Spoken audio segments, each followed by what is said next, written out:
Once again, it's on. It's Hood Tales with Conehead. I am your host for today, Conehead. Nice to meet everybody, man. And it's a wonderful, wonderful day. It's a beautiful Saturday. I just decided to go and do a little upload of a video.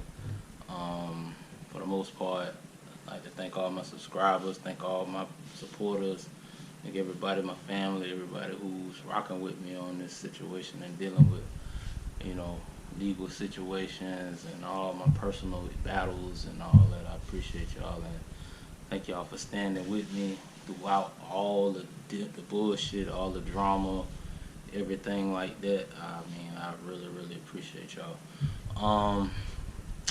Today I want to talk about expectations. For the most part, I have a lot of expectations for myself. I have a lot of belief in myself. I have a lot of drive, desire, ambition, love, respect. I have a lot of that.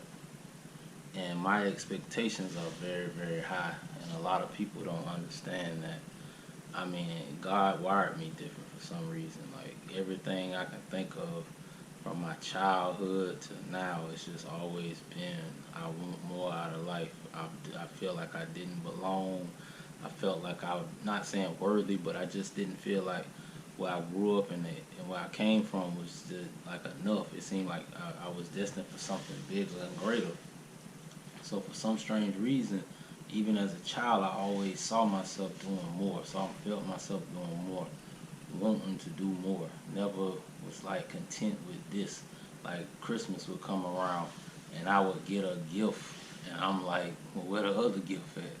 So it used to be amazing to me that at the end of the day, like my desire, not greed, but desire was very, very strong.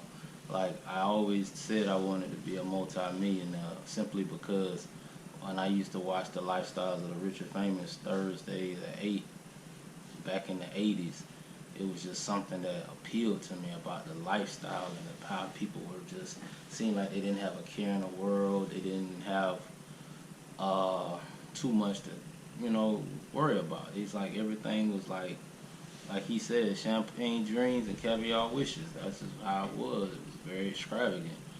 And when I would look at this show and I would look at my parents and see how they seemed to always be working and they was hardly around. Like my mother had her own business after she retired from teaching. My dad had his own little business even though he worked full time at the paper mill. And just to see, you know, they're not say struggle because they provided for us. We didn't miss meals. We didn't go hungry or no shit like that. But it was just strange that when I went to school and I would hang out with my white buddies that I was classmates and stuff, it was amazing. Like when I would go to their birthday parties and go to their homes, it was just amazing how I really would be baffled by like I see BMWs and Mercedes and stuff like that and nice cars and I'm like, wow, go in their house, they got a nice house. Some houses was on the beach, some houses was in a nice suburb.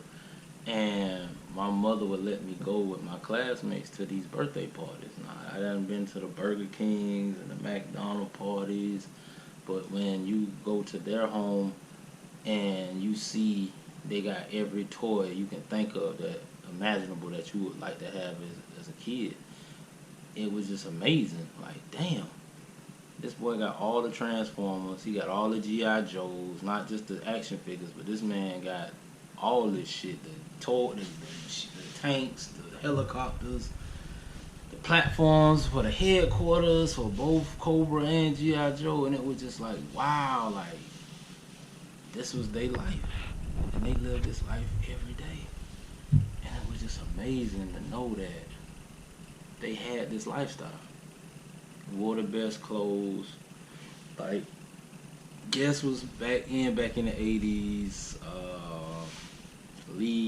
Levi's, um, you know, and when I would see this and I would go home, I ask my mom, like, why we not